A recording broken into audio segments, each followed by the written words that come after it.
출애굽기 5장 17절에서 23절까지 말씀, 구약성경 88쪽입니다. 말씀을 제가 봉독하겠습니다. 바로가 이르되 너희가 게으르다 게으르다 그러므로 너희가 이르기를 우리가 가서 여호와께 제사를 드리자 하는도다. 이제 가서 일하라. 짚은 너희에게 주지 않을지라도 벽돌은 너희가 수량대로 바칠지니라. 기록하는 일을 맡은 이스라엘 자손들이 너희가 매일 만드는 벽돌을 조금도 감하지 못하리라 함을 듣고 화가 몸에 미친 줄 알고 그들이 바로를 떠나 나올 때에 모세와 아론이 길에 서 있는 것을 보고 그들에게 이르되 너희가 우리를 바로의 눈과 그의 신하의 눈에 미운 것이 되게 하고 그들의 손에 칼을 주어 우리를 죽이게 하는도다. 여호와는 너희를 살피시고 판단하시기를 원하노라. 모세가 여호와께 돌아와서 아뢰되 주여 어찌하여 이 백성이 학대를 당하게 하셨나이까? 어찌하여 나를 보내셨나이까? 내가 바로에게 들어가서 주의 이름으로 말한 후로부터 그가 이 백성을 더 학대하며 주께서도 주의 백성을 구원하지 아니하시나이다. 아멘. 욥기서에 보면 하나님과 마귀가 대화하는 장면이 있습니다. 그 말씀에 보면 욥기 1장 8절 여호와께서 사단에게 이르시되 내가 내 종 욥을 주의하여 보았느냐? 그와 같이 온전하고 정직하여 하나님을 경외하며 악에서 떠난 자는 세상에 없느니라. 하나님께서 욥에 대해서 칭찬한 거죠. 하나님을 경외하고 악에서 떠난 자, 이와 같은 사람이 없다는 거예요. 그러자 사단이 9절에 뭐라고 대답하는지 한번 들어보세요. 사단이 여호와께 대답하여 이르되 욥이 어찌 까닭 없이 하나님을 경외하리이까? 아니 욥이 이유 없이 하나님을 그렇게 예배하겠냐 이거예요.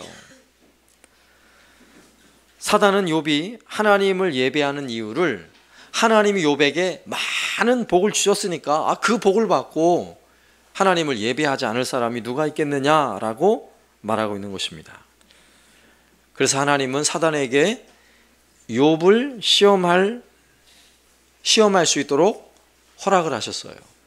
욥을 시험하도록. 그의 생명은 건드리지 말고 욥을 한번 시험해 보도록 볼 수 있도록 허락을 하는 대화의 내용이 나오죠. 그래서 욥기 2장 6절에 보면 여호와께서 사단에게 이르시되 내가 그를 내 손에 맡기노라. 다만 그의 생명을 해하지 말지니라. 자, 그의 생명은 건들지 말고 그에게 있는 것 한번 시험해봐라. 하나님께서 말씀하신 거예요. 자, 그래서 욥에게 엄청난 시련이 찾아오기 시작합니다.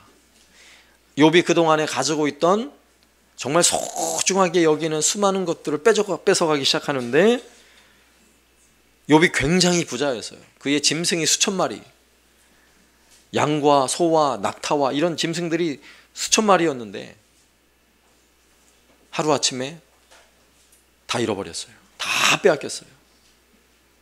그의 모든 재산이 다 날아가 버린 거예요. 그리고 또 불편한 소식이 들려오는데 욥에게는 총 10명의 자녀들이 있었는데 한날에 집이 무너지는 바람에 자녀들이 다 한날에 죽고 만 거예요. 여러분 얼마나 고통스러울까요? 그리고 얼마 지나지 않아 욥은 머리부터 발끝까지 악성 종지가 돋아가지고요 가만히 있을 수가 없어요. 기왓장으로 고름나는 그 몸을 긁어가며 살아야 하는 건강도 빼앗겨버린 비참한 인생이 되어버린 거죠. 여러분 순식간에 그가 그동안 누리고 가졌던 모든 것을 다 잃어버린 거예요. 그 많던 재물을 잃었고 자녀를 잃었고 건강까지 다 잃어버린 거예요. 여러분 이 정도라면 오늘날 우리가 살고 있는 시대도요 모든 것을 잃었다고 생각할 수 있죠. 자, 마귀는 왜 욥에게서 이렇게 소중한 것들을 빼앗으려고 하는지 여러분 아십니까? 왜 욥에게서 하나님과 대화하는 가운데도 하나님이 복을 주시니까 하나님 예배하는 거죠 이러면서 욥에게서 왜 소중한 것들을 빼앗아 가려는 사단의 마음, 그 본심이 뭔지 아세요? 마귀의 본심은 욥에게서 예배를 빼앗고 싶은 거예요. 예배를. 욥이 어떤 사람이었는지 욥기 1장 5절에 보면 욥에 대하여 이렇게 성경은 기록하고 있어요. 그들이 차례대로 잔치를 끝내면 욥이 그들을 불러다가 성결하게 하되 아침에 일어나서 그들의 명수대로 번제를 드렸더니, 번제가 오늘날로 말하면 예배를 드린 거예요. 아이 하나하나 그 아이를 위해서 번제를 드렸더니 이는 욥이 말하기를 혹시 내 아들들이 죄를 범하여 마음으로 하나님을 욕되게 하였을까 함이라. 욥의 행위가 항상 이러하였더라. 욥이 항상 이랬어요. 욥은 그의 매사가 거의 매일의 삶이 하나님을 예배하는 삶이었던 것입니다. 그래서 앞서 보았듯이 욥 하나님과 사탄과의 대화에서, 마귀와의 대화에서 마귀가 뭐라고 얘기하냐면 9절에 그렇게 말하잖아요. 욥이 까닭 없이 하나님을 경외하겠습니까? 욥이 까닭 없이 하나님을 예배하겠습니까? 라고 말하는 거예요. 욥이 그렇게 열심히 하나님을 예배하는 이유는 욥이 가진 게 너무 많고 그가 많은 것을 누리고 있기 때문이라고 말한 거죠. 그러니 그 모든 것을 빼앗고 나면 욥에게서 하나님을 예배하는 그 일을 빼앗을 거라고 마귀는 생각하고 있었던 것입니다. 여러분, 가장 중요한 일이, 여러분의 인생에 가장 중요한 일이 무엇이라고 제가 말씀드렸죠? 지난 주일에 드린 말씀인데, 예? 여러분에게 가장 중요한 일이 뭐라 그랬죠? 예배라고 말씀드렸어요. 지난 주일에 예배. 바로 그걸 빼앗으려고 하는 거예요. 여러분, 예배를 빼앗기면 모든 것을 빼앗긴 것입니다. 오늘 우리는 예배를 통해, 오늘 이 예배 말씀을 통해 무엇 때문에 우리가 지금 예배를 빼앗기려고 하는지, 빼앗기고 있는지 두 가지 내용을 좀 살펴봐야 돼요. 오늘 욥에게서 예배를 빼앗으려는 마귀의 시험은 욥을 향한 이야기가 아니에요. 욥만을 향한 이야기가 아니에요. 우리를 향한 이야기예요. 그리고 오늘 본문에 이스라엘 백성들이 애굽 땅을 나와 광야로 들어가려 하는 이런 시점에서 지난 주일 드린 말씀은 예배가 가장 중요한 일이라고 말씀드렸는데, 그러면 정말 중요한, 가장 중요한 그 예배를 우리가 어떤 면에서 빼앗기는지 두 가지 면을 생각해 보면, 첫 번째는 핍박이에요. 핍박 때문에 많은 사람들이 예배를 빼앗깁니다. 오늘 본문에서도 모세와 아론은 애굽의 애굽의 왕이죠. 그를 찾아가서 하나님의 뜻을 전합니다. 하나님께서 내 백성을 보내라 이렇게 말씀하십니다. 그리고 야곱이 뭐라 그랬어요? 아니, 하나님이 누구기에? 이러면서 바로는 보낼 생각이 없어요. 당시 애굽의 왕은 신과 같은 존재예요. 그가 무엇이라고 말하든지 그대로 돼요. 그냥 한 민족을 다 죽여라 그러면 죽는 거예요. 그가 어떻게 명령하는지 한번 들어보세요. 출애굽기 5장 17절 18절 말씀. 바로가 이르되 너희가 게으르다. 그러므로 너희가 이르기를 우리가 가서 여호와께 제사를 드리지 않은도다. 지금 광야에 가서 제사를 드리자, 예배를 드리자 하는 것은 일하는 게 싫어서, 너희가 게을러서 이렇게 말을 하는구나 라고 바로가 이야기하는 거예요. 그리고 18절. 이제 가서 일하라. 짚은 너희에게 주지 않을지라도 벽돌은 너희에게 수량대로 바칠지니라. 벽돌을 만들기 위해서 짚과 섞어가지고 벽돌을 찍어내는데 짚은 주지 않겠다는 거예요. 그리고 벽돌을 만들어내는 수량은 그동안의 수량을 만들어서 바치던 그대로 바치라는 거예요. 그러면 어떻게 해야 돼요? 백성들이 더 많이 일을 해야 돼요. 집을 모아와야 되고 자기 돈 들여서 집을 사서 그리고 벽돌을 만들어야 될 거 아니겠어요? 그러니 그렇게 일을 하려고 그러면 그동안에는 낮에만 일하면 됐는데 이제는 밤중까지 일해야 그 수량을 채울 수 있는 것입니다. 그 수량을 제대로 채우지 못하면 바로의 군대가요, 무슨 해코지를 할지 모르는 거예요. 엄청난 고통이 찾아오게 되는 거죠. 이스라엘 백성들은 그 일을 제대로 감당하지 못하면 매를 맞거나 재산을 빼앗길 수 있고, 그들은 노예의 신분으로 애굽에서 살아야 하기 때문에 밤을 새서라도 그 일을 해야 하는 것입니다. 여러분, 예배에 관한 문제는 바로 이런 거예요. 오늘날에도 직장 생활을 하는 직장인이 주일마다 예배를 바르게 드리기 위해서 그럼 어떤 수고가 필요하다고 생각하세요? 내가 직장에서 다른 사람들, 예배 드리지 않는 사람들과 똑같이 일하면서 예배를 제대로 드릴 수 있을 것 같아요? 안 돼요. 사실은 주일을 구별하여 하나님께 제대로 예배하기 위해서는 내가 정말 열심히 일해야 돼요. 일터에서, 직장에서 남들보다 더 열심히 일해야 돼요. 어떤 때는 2배 더 일해야 돼요. 남들이 쉴 때 일해야 돼요. 왜요? 하나님을 예배하는 일이 그만큼 소중하니까. 그 일을 지키기 위해서. 그 일이 벌어진 거예요, 오늘 애굽에서. 그런데 백성들이 모세와 아론 때문에 바로가 화가 나서 더 많은 고통이 찾아왔고 더 많은 일을 해야 되는 것이 백성들은 원망이 되기 시작한 거예요. 모세와 아론 때문에 우리가 이런 고생을 하는구나 이러면서 원망과 불평을 일삼는 거죠. 마귀는 바로를 통해 하나님을 예배해야 할 백성들을 예배를 가로막고 있는 거예요. 예배를 드리지 못하도록. 예배하기 위해 내 백성을 보내라. 아직 가지도 않았잖아요. 예배하지도 않았어요. 그런데 예배를 드리도록 내 백성을 보내라는 이 말 한마디에 이렇게 엄청난 고통과 아픔이 따라오고 있다는 사실을 여러분 오늘 말씀을 통해 잘 보셔야 돼요. 오늘날 우리가 살아가는 시대에 예배를 드린다는 것은 많은 은혜가 있어요. 사실은 영적인 많은 은혜가 있어요. 부어주시는 엄청난 복이 있어요. 그런데 또 한편에서는 그 예배를 파괴하기 위한 마귀의 전략이 있다는 사실을 아셔야 돼요. 왜? 우리에게는 너무나 소중한 그것을 빼앗아 가기 위한 마귀의 전략이죠.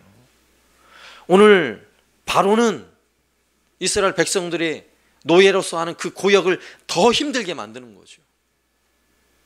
우리가 사는 오늘날 우리 시대는 내가 이 예배를 소중히 여기기 위해서 내가 주어진 한 주간 동안의 일을 내가 더 열심히 해야 되는 거예요. 남들보다, 다른 사람들보다. 그래야 하나님을 제대로 예배하고 예배를 정말 소중하게 하나님을 예배할 수 있는 저와 여러분이 되는 것입니다.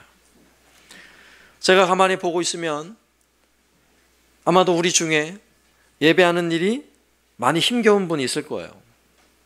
예배하기 위해서 굳이 핍박이라고 말은 하지 않지만 예배 드리기 위해서 많은 제약이 있는 분들이 분명히 있어요.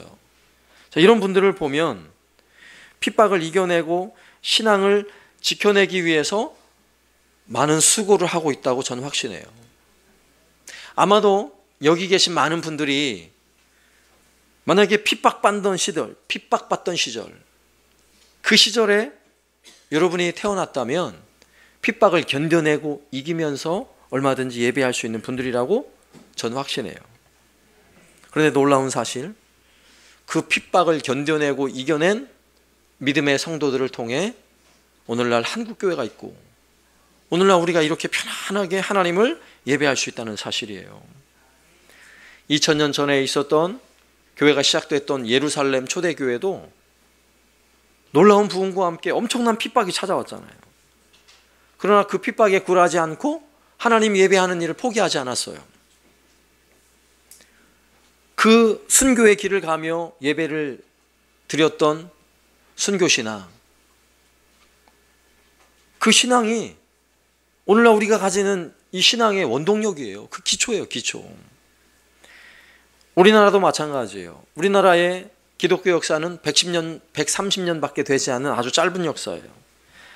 그런데 그 짧은 역사 속에 처음에 복음이 들어올 때 얼마나 모진 고통과 핍박이 있었는지 여러분 아세요? 외국인 선교사님들이 우리나라에 들어와서 엄청난 고난을 겪었죠. 또 그 복음을 받아들이고 예배를 시작한 우리의 선조들이 너무너무나 큰 고통을 받았죠. 때로는 죽임을 당하고요, 재산을 빼앗기고 엄청난 고통을 당했어요. 특히 우리나라는 일제강점기와 6.25 전쟁을 겪으면서 교회는요, 정말 입에 담을 수 없을 정도의 수많은 고통과 핍박을 경험한 나라예요. 그럼 그 중에서 6.25 전쟁 당시 있었던 전라도 영광에 보면 염산교회라고 있어요. 염산교회. 6.25 전쟁 때 그 교회 성도들 중에 77명의 순교자가 생겼어요. 한 교회에서 최고의 순교자가 있었던 교회가 바로 염산교회예요. 그 교회의 3대 담임 목사였던 김방호 목사님 가족의 순교 이야기를 좀 이야기 드리고 싶어요. 6.25 전쟁이 발발하고 1950년 6월 25일이죠. 전쟁이 발발하고 얼마 지나지 않아 영광까지 공산군이 쳐들어온 거예요. 미처 피난을 가지 못한 성도들이 예배당에 주일이 돼서 예배드리기 위해 예배당을 찾아왔는데 공산군이 문에 못질을 하고는 예배를 드리지 말라고 명령을 하는 거예요. 그렇다고 돌아가요? 놀라운 사실은 사모님이 호통을 치면서 하나님 예배하는 일을 어찌 방해하냐고. 그리고는 예배당 문을 걸어 잠갔으니 사택에 가서 몇몇 성도들이 함께 예배를 드린 거예요. 여러분 그렇게 할 수 있으세요? 죽음을 각오하지 않고는요 그렇게 할 수 없죠. 그래서 그분들에게는 생명보다 소중한 게 예배 드리는 일이었어요. 공산군들이 이방호 목사님과 그의 일가족을 마당으로 다 끌어냈습니다. 그의 가족은 이방호 목사님과 사모님 그리고 6명의 자녀들이 있었어요. 자녀들이 6명. 공산당이 그러는 거예요. 그 자녀들에게 이 반동분자 너희들의 아버지 이 김 목사를 여기 있는 이 장작과 죽창으로 때리고 죽이면 너희들을 살려주겠다. 이 반동분자를 처형하라. 명령을 내린 거예요. 그러자 아들 중에 셋째 아들이 이야기를 합니다. 주님, 우리 가족에게 순교할 수 있는 영광을 주시니 감사합니다. 이렇게 얘기를 하는 거예요. 그러니 도무지 자식이 부모를 때리고 죽일 사람이 누가 있겠어요. 그래서 공산군들이 거기에 있는 죽창과 장작더미를 가지고 김방호 목사님을 내리치기 시작하는 거예요. 머리가 터지고 온몸이 피투성이가 돼서 죽어가는 가운데 목사님이 자녀들에게 이렇게 이야기를 해요. 얘들아, 이 사람들을 미워하지 마라. 몰라서 그런 거란다. 몰라서 그런 거란다. 그러면서 목사님이 찬송을 시작하는 거예요. 내 주를 가까이. 피투성이가 됐어요. 그러자 그 자리에 함께 있던 사모님과 자녀들이요 같이 찬양을 하는 거죠. 내 주를 가까이. 어린아이까지. 그러니 흥분한 이 공산군들이요 그 죽창과 강목으로 장작더미로 거기 있는 일가족을 8명의 일가족을 그 마당 앞에서 다 죽인 거예요. 그때 순교한 아이 중에 막내가 4살이에요. 딸아이인데 연정이라는 아이. 여러분 생각해 보세요. 예배가 뭐길래 목사님의 일가족이 마당 앞에서 한날 맞아 죽었어요. 피투성이가 돼서. 여러분 꼭 기억하세요. 그들의 순교는 오늘 우리의 예배의 밑거름이에요. 그들의 순교가 없이 우리가 이렇게 예배할 수 있다고 생각하세요? 오늘날 한국교회 예배가 그들의 순교가 없이 우리의 예배가 있을 수 있다고 생각하세요? 그 염산교회 이야기는요, 할 이야기는 수도 없이 많지만 다 이야기는 할 수 없어요. 수많은 성도들과 가정이 이렇게 죽음을 당하면서 예배를 지켰던 것입니다.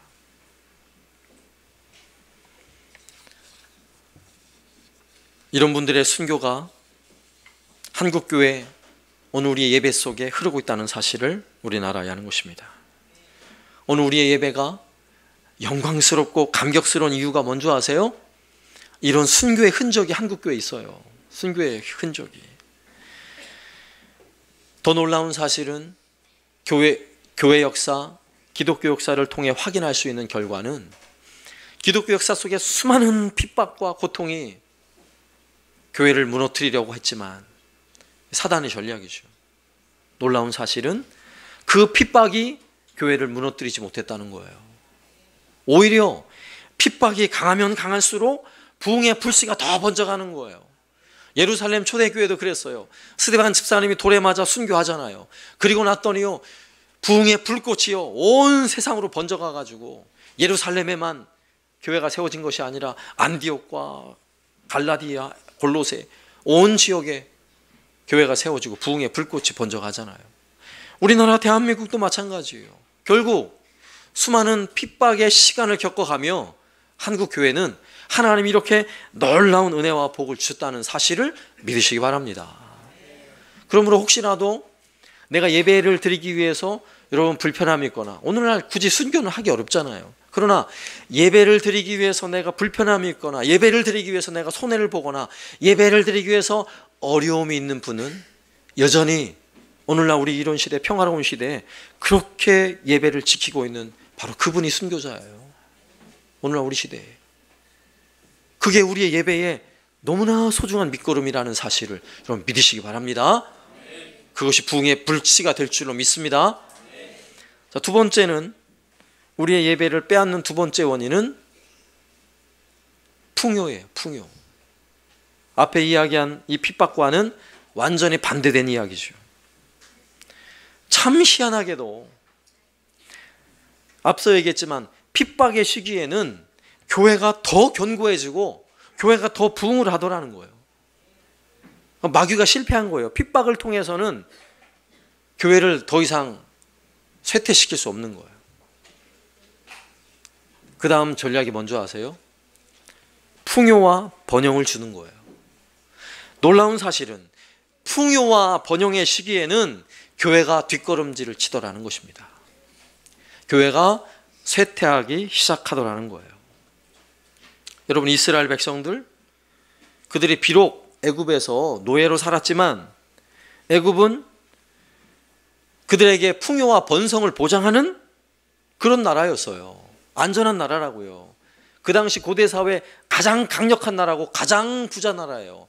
아무리 이웃 나라에 가뭄이 들어도 이 나라는요, 나일강이라는 젖줄이 있어서 가물질 않아요. 먹을 양식이 넘쳐나는, 그리고 문명을 이루고 있는 엄청난 나라죠. 그런 나라에서 풍요를 누리고 있고, 그리고 그의 할아버지, 증족, 고조, 증조 할아버지까지 거기서 머물면서 이미 고향이 됐어요. 고향.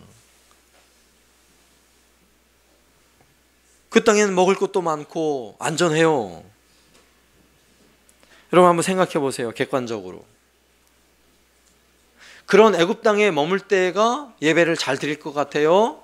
아니면 그 땅에 나와서 광야, 마실 물조차 제대로 구하기 어렵고 짐승들에게 꼴을 먹이기도 제대로 어려운, 그리고 양식을 구할 수 없는 광야에서 예배 드리기가 좋을까요? 객관적으로 얘기하세요. 어디가 좋아요? 솔직히 광야는 예배 드리기 어려운 곳이에요. 객관적으로는 애굽 땅이 훨씬 좋아요. 풍요롭고 먹을 것 많고 안전한 곳, 예배 드리기가 훨씬 좋죠. 그러나 왜 모세를 보내서 그 애굽에서 나오라 그래요? 왜 광야로 가라 그래요? 왜 광야에 가서 예배하라 그래요? 애굽에서는 예배를 할 수 없는 거예요. 지금 그 풍요로움과 번성을 누리면서는 지금 하나님을 섬기는 민족이 아니라 이스라엘 백성이 애굽의 신, 풍요의 신 바알을 섬기고 있는 것입니다. 머리에 뿔 달린 소 형상을 하고 있는 바알 신을 섬기는 거예요. 왜냐하면 바알이 애굽에 풍요를 주는 신이라고 믿고 있거든요. 그러니 그 땅에서 나와야 하는 거예요. 풍요의 땅에서 나와 광야로 들어가야 제대로 된 예배를 드릴 수 있는 것입니다. 그런데 이스라엘 백성이 광야로 갔잖아요. 광야에 가서 아무것도 없는 땅이지만 거기에서 하나님이 만나를 주셔서 아침마다 만나를 거두어서 그들이 배를 굶지 않았어요. 얼마나 놀라운 은혜예요. 아무것도 없는 광야에서 목이 마렵잖아요. 하나님은 반석에서 물을 나게 하셔가지고요, 200만 명이나 되는 사람들이 다 목을 축이도록 기가 막힌 은혜를 베풀어 주셨어요. 그런데 더 기가 막힌 사실은 그 백성들이 민수기 11장 5절에 보면 이렇게 불평해요. 한번 들어보세요. 우리가 애굽에 있을 때에는 값없이 생선과 오이와 참외와 부추와 파와 마늘들을 먹은 것이 생각나거늘 이제는 우리가 기력이 다하여 이 만나 외에는 보이는 것이 아무것도 없도다. 여러분 기가 막히지 않아요? 아무것도 없는 광야에서 하나님의 엄청난 은혜를 누리며 그들이 살고 있는데 그들이 지금 무엇을 회상하고 있나요? 지난 풍요를 생각하고 있는 거예요. 애굽 땅에 있었던 그 풍요를 지금 생각하고 있는 거예요. 거기서 먹던 고기를 생각하고 생선을, 오이, 참외, 부추, 파, 마늘 우리가 다 좋아하는 거 아니에요. 그걸 생각하고 있는 거예요 지금. 기가 막힌 일이죠. 여러분 풍요를 잃었다고 슬퍼하지 마세요. 여러분 내가 다른 사람보다 가난하다고 여러분 억울하게 생각하지 마세요. 정말 슬퍼해야 할 일은 뭔지 아세요? 풍요로움 때문에 예배를 잃어버리는 것입니다. 여러분 한 사람 한 사람 보면 앞서 얘기했듯이 일제강점기 그리고 6.25 전쟁 때는요 여러분 생명을 걸고 예배를 지킬 사람들이에요. 앞서 얘기했던 김방호 목사님 그 가정처럼 생명을 걸고 예배를 지킬 분들이에요. 그런데 지금은 순교하는 시대가 아니에요. 막 생명을 걸고 막 죽음을 각오하고 이렇게 예배하는 시대가 아니에요. 오늘날 시대는 풍요와 번영의 시대입니다. 우리나라 지난 45년, 40년, 50년 전보다 너무너무 잘 살잖아요. 너무너무 잘 살잖아요. 상대적 빈곤감은 있죠. 저 사람은 저렇게 잘 사는데 나는 이거밖에 안... 이런 빈곤감은 있지만 여러분 절대적으로 한번 따져보세요. 여러분 보릿고개가 있어요 우리나라에? 이미 없어진 지 오래예요. 우리나라는 세계 경제 대국이에요. 우리나라는. 이런 시대에 우리가 살고 있어요. 풍요와 번영의 시대에 살고 있는 거예요. 이스라엘 백성으로 말하면 애굽에서 마음껏 생선과 고기와 오이, 참외, 부추, 파, 마늘 실컷 먹던 그 시절이에요 우리가.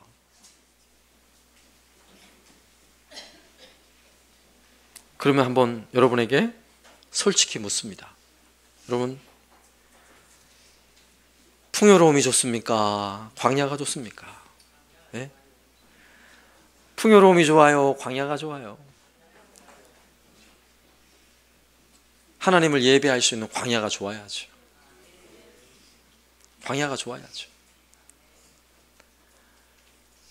근데 솔직히 말하면 풍요도 좋잖아요. 솔직히 말하면 풍요가 얼마나 좋습니까? 풍요라고 말하니까 실감이 안 나죠. 여러분 돈이 얼마나 좋습니까? 돈이 너무너무 좋잖아요. 돈 안 좋아요? 돈이 최고죠. 오늘날 돈만 있으면 못할 일이 없어요. 은퇴하고 나도요 연금만 빵빵하게 받으면 걱정할 게 없잖아요. 돈이 최고죠. 안 그렇겠어요? 여러분 자녀들이 용돈만 많이 주면 기분 좋잖아요. 다른 거 걱정 없어요. 용돈만 많이 주면 행복하잖아요.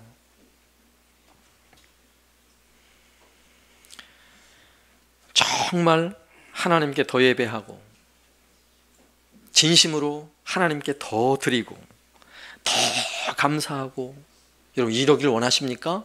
아니면 더 사치하고 더 누리고 여러분 더 가지고 싶습니까? 여러분 솔직히 우리가 살고 있는 이 시대는요 끊임없이 풍요를 갈망하는 시대예요. 지금 가지고 있는 것으로 만족해요? 만족하는 사람 없어요. 왜냐하면 끊임없이 우리는요 자꾸만 우리의 욕심을 자극해요. 세상이 욕망하도록. 여러분 홈쇼핑만 보고 있어도 끊임없이 자극이 일어나잖아요. 홈쇼핑 보고 있으면 한 300만 원짜리 안마의자 보고 있으면 어떤 마음이 들어요? 한 딱 10분만 보고 있어봐요. 사고 싶어요? 안 사고 싶어요? 막 사고 싶어요. 300만 원인데 막 할부로 해가지고 뭐 또 보너스로 뭐 서비스로 또 뭐 냉장고도 준다 그러고 막 이러면 요거 사야 될 것 같아요. 방송 끝나기 전에. 안 사면 손해죠. 사고 싶죠. 솔직하게. 안 사고 싶나요? 우리가 살고 있는 시대가 그런 시대예요. 한번 솔직하게 얘기해 보자고요. 우리 어린아이들, 이 초등학생 아이들, 이 아이들이 손에 들고 있는 스마트폰이 얼마짜리인가요? 적어도 100만 원짜리예요. 이 아이들 100만 원짜리 스마트폰 들고 있는데 여러분 그거 아낌없이 사줬잖아요. 애들이 그것 때문에 망하는 줄도 모르고 사주잖아요, 솔직하게. 그리고 여러분 핸드폰 요금, 스마트폰 요금이 한 달에 얼마씩 나가요? 못 나가도 한 5만 원씩 나가잖아요. 5만 원씩. 근데 그 별로 안 아까워 하더라고요. 5만 원은 싸게 나가는 거죠. 별로 안 아까워 하잖아요, 솔직하게. 우리는 풍요와 번영을 이미 누리고 있는 사람들이에요. 풍요와 번영을. 그러면 한번 다시 바꿔 얘기해봐요. 그러면 정말 하나님께 예배할 때, 헌금할 때 얼마나 마음이 부담스러운 거예요, 솔직하게. 하나님 예배할 때 얼마나 부담스러워요. 저 솔직하게 여러분에게 헌금 설교하는 거 저 너무너무 부담스러워요. 저 잘 안 하잖아요, 헌금 이야기. 얘기하면 싫어하는 걸 제가 아니까. 조금 전에 광고할 때도 선교헌금 얘기할 때 제가 이걸 할까 말까 고민하다가 한 거예요. 그럼 한번 생각해 보세요. 내가 스마트폰으로 통화하고 뭐 인터넷하고 이런 거에는 5만 원을 아끼지 않아요. 그런데 한 영혼, 한 생명 살리기 위해서 여러분 얼마큼 작정하고 얼마큼 마음에 품고 있어요. 선교헌금 하는 거 5만 원? 아까워서 못하죠. 한 영혼 살리는 건데도 5만 원 선교헌금 한 달에 5만 원씩이, 아유 5만 원 그 목사님이나 해야지. 솔직히 이런 마음 들잖아요. 우리는 이미 풍요와 번영의 시대에, 우리 시대에 주는 이 풍요와 번영 때문에 이미 예배를 놓치고 있다는 사실 여러분 아십니까? 예배를 빼앗기고 있다는 사실 아십니까? 저는 단순히 한 이야기만 한 거예요. 하나의 이야기. 우리가 기도할 때는 하나님 제가 한 달에 11조 100만 원 하게 해주십시오. 그런 기도는 간절히 하더라고요. 그런데 11조를 내가 10,000원 해야 될 때 10만 원 해야 될 때는 왜 이렇게 아깝죠? 왜 이렇게 아깝죠? 솔직하게. 우리는 풍요에 길들여져 있어요. 풍요에. 이 자본주의 사회에 돈에 길들여져 있다고요. 하나님보다 돈이 소중하다는 것에 자꾸만 길들여져 있어요. 그러면 이미 우리는 예배를 빼앗기고 있는 것입니다. 마귀의 전략은요, 기가 막히게 잘 통했어요. 교회 역사를 통해 볼 때 풍요로운 시대는요, 다 교회가 타락하고 성도들이 타락하고 하나님을 제대로 예배하지 않던 시대였어요. 많은 물질을 가지게 되면 예배당에 머물려 하지 않아요. 예배당 밖으로 벗어나려고 그래요. 예배를 드려도 최소한의 예배를 드리려고 그러죠. 예배를 마음껏 드리고 더 드리려고 하지 않아요. 풍요가 주는 예배를 빼앗기는 오늘날의 현실이라는 사실. 오늘 본문에서도 한번 21절 보세요. 21절.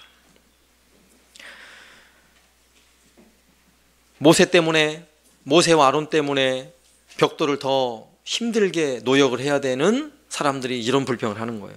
그들에게 이르되 너희가 우리를 바로의 눈과 그의 신하의 눈에 미운 것이 되게 하고 그들의 손에 칼을 주어 우리를 죽이게 하는도다. 여호와는 너희를 살피고 판단하기를 원하노라. 지금 엄청난 이야기를 지금 하고 있는 거예요. 이스라엘 백성들의 스스로의 결론은 충격적인 거예요, 사실. 그들이 하나님을 예배해야 할 백성인데 이런 결론을 내리고 있다는 것은 충격적인 거예요. 그런데 이런 결론이 또한 우리의 삶과 우리의 인생의 결론이라면 정말 충격적인 거죠. 이야기는 어떤 이야기냐면 광야에 가서 하나님을 예배하고자 했던 모세와 아론 때문에 우리가 힘들어졌으니 제발 그러지 말라는 거예요. 니들 때문에 우리가 지금 힘들다는 거예요. 그동안은 별탈 없이 애굽에서 안전과 풍요를 누리며 잘 살아왔는데 왜 자꾸 우리를 힘들게 하냐 하는 것이죠. 왜 굳이 우리를 광야로 보내려고 하느냐 하는 것입니다. 바로를 화나게 하지 말라는 거예요. 그냥 우리가 살던 대로 내버려 두라는 거예요. 지금 이스라엘 백성들은 위험한 습관에 빠져 있는 거예요. 하나님의 예배를 멸시하고 무시하면서도 그들이 가진 것 조금의 손실은 견딜 수 없는 거예요. 조금의 손실. 조금의 손실, 조금의 불편함, 그건 놓치지 않고 싶은 거예요. 그러면서도요, 예배가 무너지는 것은 아무 상관이 없는 거죠. 오늘 풍요를 경험하고 있는 우리 시대에 저와 여러분에게 주어진 숙제인 것입니다. 여러분, 이거 해결해야 돼요. 다윗은 역대상 29장 14절에 이렇게 고백했어요. 나와 나의 백성이 무엇이기에 이처럼 즐거운 마음으로 드릴 힘이 있었나이까. 모든 것이 주께로 말미암아 싸우니 우리가 주의 손에서 받은 것으로 주께 드렸을 뿐이니이다. 아멘. 여러분, 지금 예배할 수 있다는 것이 얼마나 큰 은혜인 줄 아세요? 다윗의 고백으로 말하면 오늘 예배할 수 있는 시간을 하나님이 우리에게 주신 거예요. 여러분, 기독교 역사에서 이렇게 하나님을 마음껏 예배할 수 있는 시간이 주어진 날이 그렇게 많지 않아요. 많지 않아요.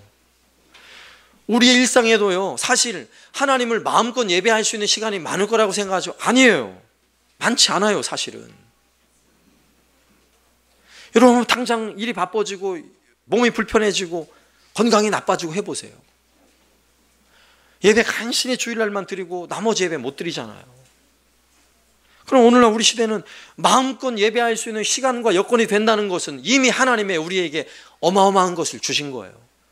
그래서 그 시간을 가지고 하나님께 드려야 한다는 고백을 다윗이 하고 있는 거예요.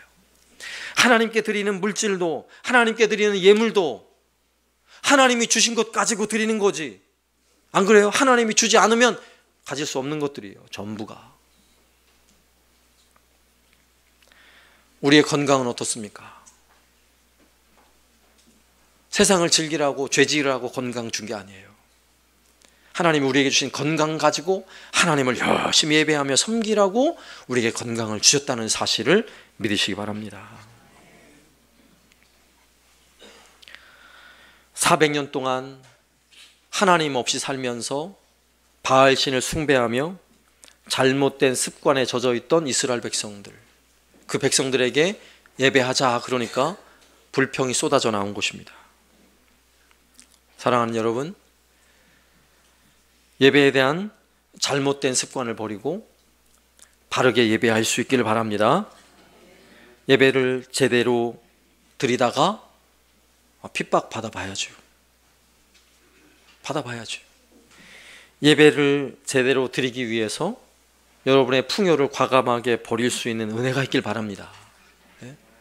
내가 스스로 광야의 길을 기꺼이 예배하기 위해서 제가 가겠습니다, 이런 마음으로 결정할 수 있길 바랍니다. 다 빼앗긴다 할지라도 예배는 빼앗기지 않는 저와 여러분 되시기를 살아계신 예수님의 이름으로 축원합니다. 아멘.